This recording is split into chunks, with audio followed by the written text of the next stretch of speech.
Srimate Ramanujaya Namaha, Srimad Varavara Munaye Namaha, Srimad Lokarya Mahagurave Namaha.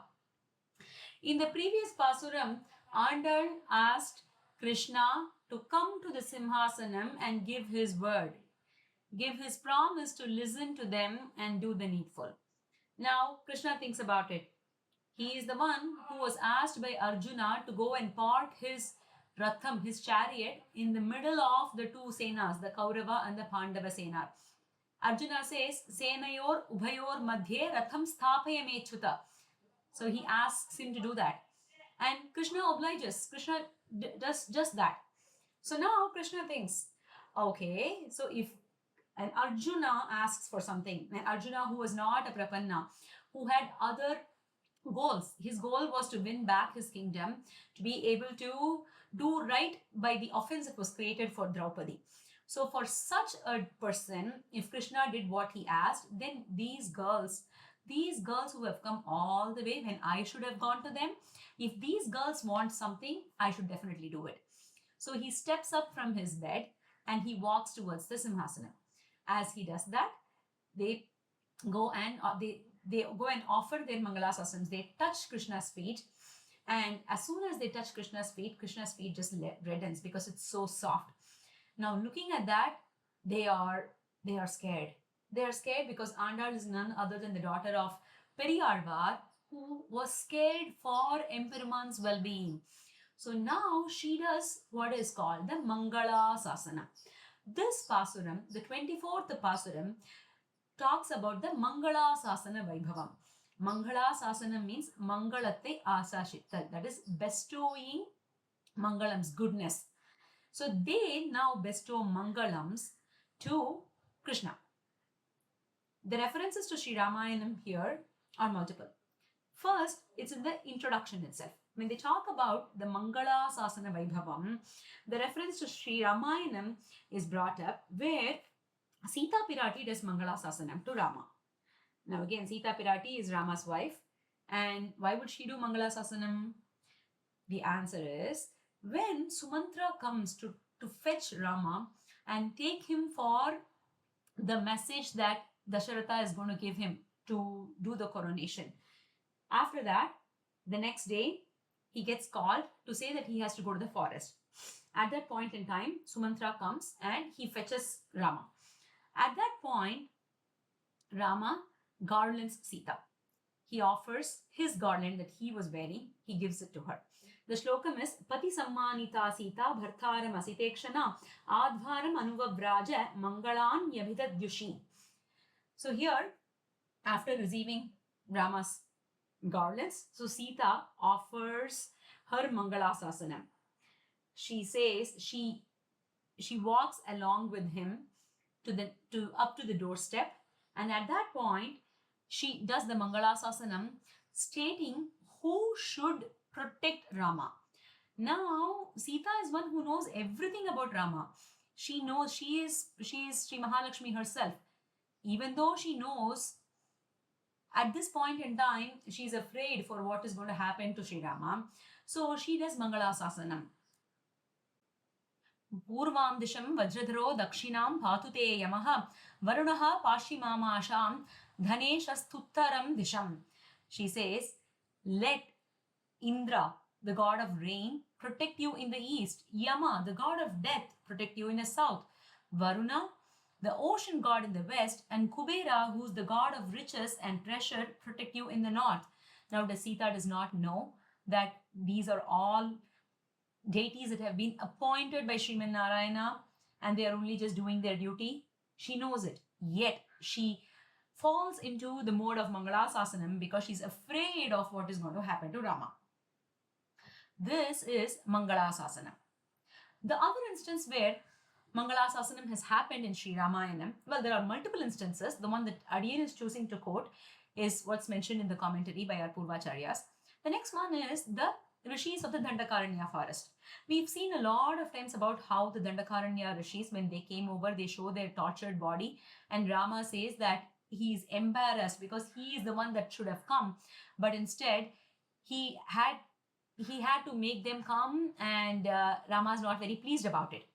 Now, at the start of the Aranya Kanda, even before the rishis show their tortured bodies and all of that, they come because that is their goal. Their goal is to be able to explain all of this. But the first thing they do when they see Rama is they do Mangalasasanam to him. They say, Thetu somam mavidhyot, Thetu somam ibodhyantam, drishtva vai dharmacharinam, Lakshmanam chaiva drishtatu vaidehim, ya Vaidehi cha yashasvinim, Mangalani prayanjanam, pratyagruhyan dhridavrataha. So those sages who are committed to austere vows on seeing Rama, they, seeing Rama who is like the moon, and Lakshmana and glorious Sita, they start doing the Mangalasasanams. Mangalani Prayunjana. They do that.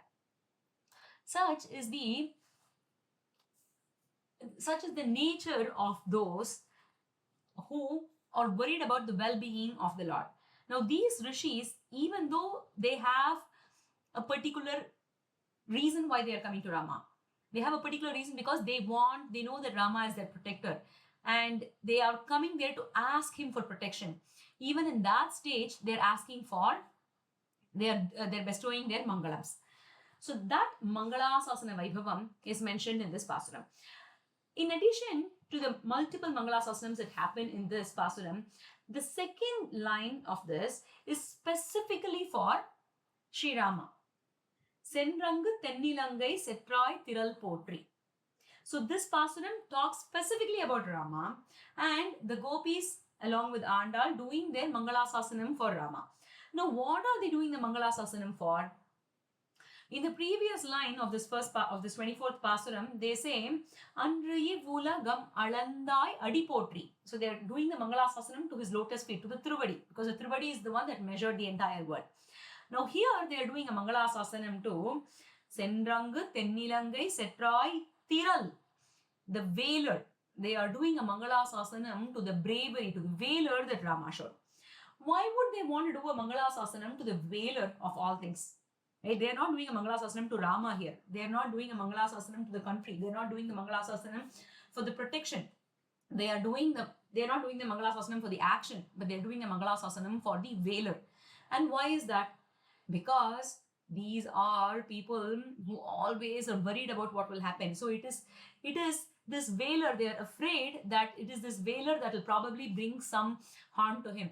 Just like how Andal's father Periyalvar, when he starts, he says, Pallandu, Pallandu, Pallayirattandu, Palakodi Norayiram, Mallanda Thindol Manivanna.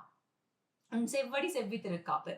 So the question arises there. So Periyalvar starts with Pallandu, Pallandu, Pallayirattandu. So he does the Mangalasasanam. Pallandu, Pallandu, Pallayirattandu, Palakodi Norayiram. For dozens, for years and years, for crores of years. So he says, may you live long. So now Emperaman says, oh, but Periyalvar, what is going to happen to me? Look at me. I am capable of vanquishing everybody. Look at my broad shoulders. And these are the shoulders that vanquished the wrestlers in the court of the King Kamsa. Now Periyalvar says, that is what I'm afraid of. Mallanda Thindol Manivanna. Oh, you are the one. Mallargal is the Tamil word for wrestlers. So those wrestlers, you are the one that vanquished those. I'm afraid because of these broad shoulders, you are going to go and invite trouble for yourself. So I am doing a Mangalasasanam to that Thindol. Mallanda Thindol Manivanna un sevvadi sevvithirukkapu, and to his lotus feet. Now who's Andal? Andal is that Periyalvar's daughter.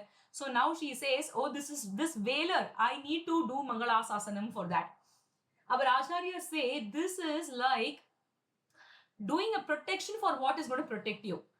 The beautiful phrase that is used in the Vyakyanam in Tamil is Aranukku Araniduvarai Pole. Aran means the protective walls of the fort. So somebody building a protective wall for the protective wall. That's how Andal is doing a Mangalasasanam here. So let's also take just a few minutes to enjoy the commentary for Tiral.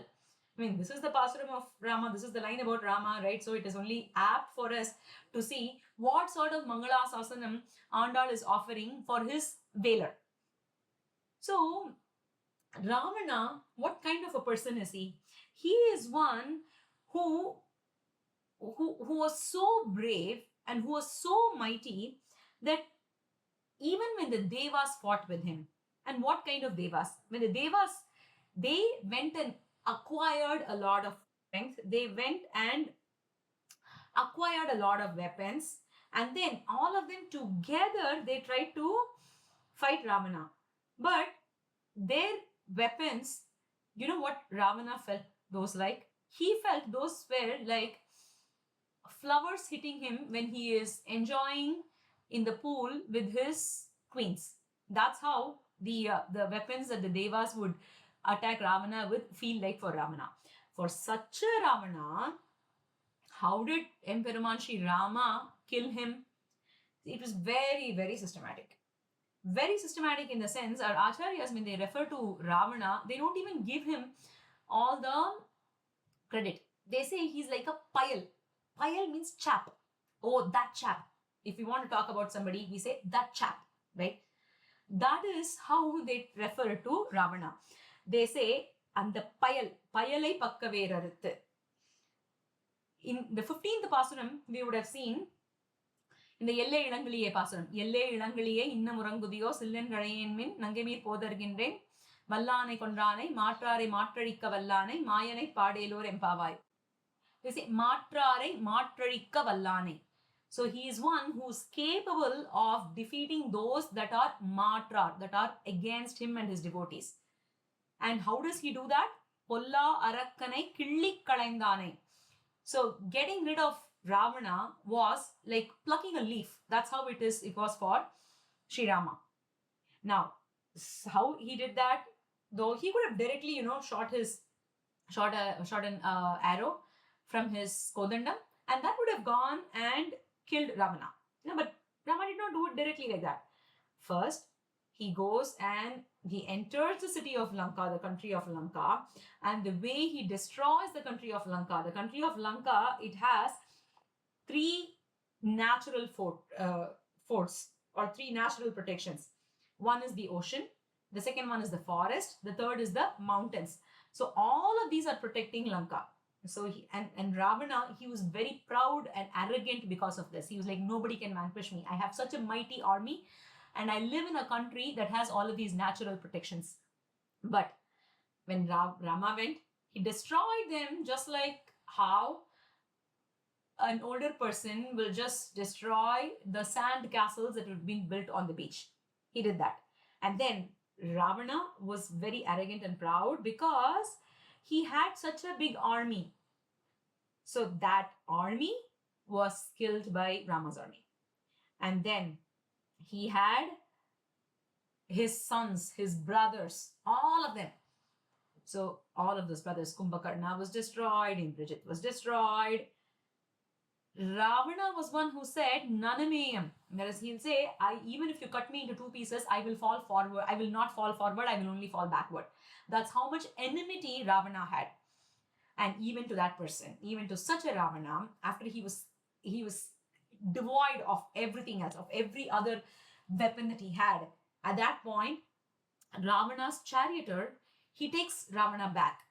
When he takes Ravana back, Ravana is very, very angry. He says he is very furious with his Sarathi, with his charioteer, and he says that, oh, how can you bring me back? That Veera, that brave warrior Rama. Do you think that I am cowardly compared to him? No, bring me back. So he's very angry with his charioteer.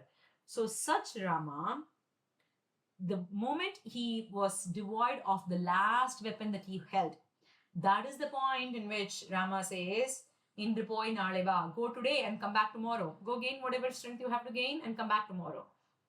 So isn't this what is called killing in style? That's exactly what Rama did. So such valor, such bravery is the explanation for the word Thiral.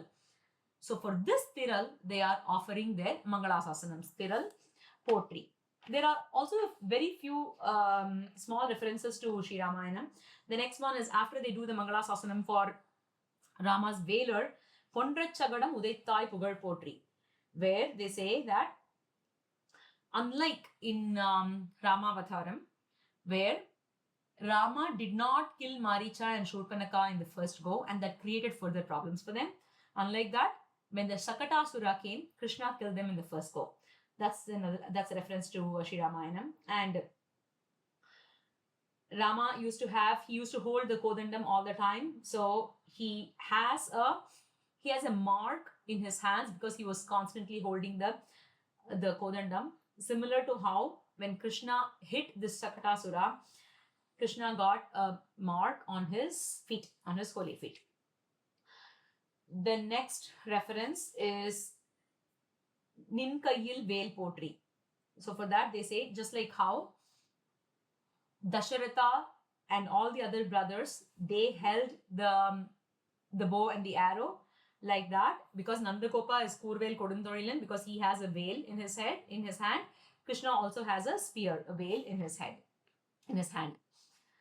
So these are other smaller references to Sri Ramayana that's mentioned there. But overall, when we talk about Mangalasasanam and the references to Mangalasasanam in Sri Ramayana and connecting them to Tirupavai, let's all reflect on the Velar of Sri Rama and spend the rest of our day on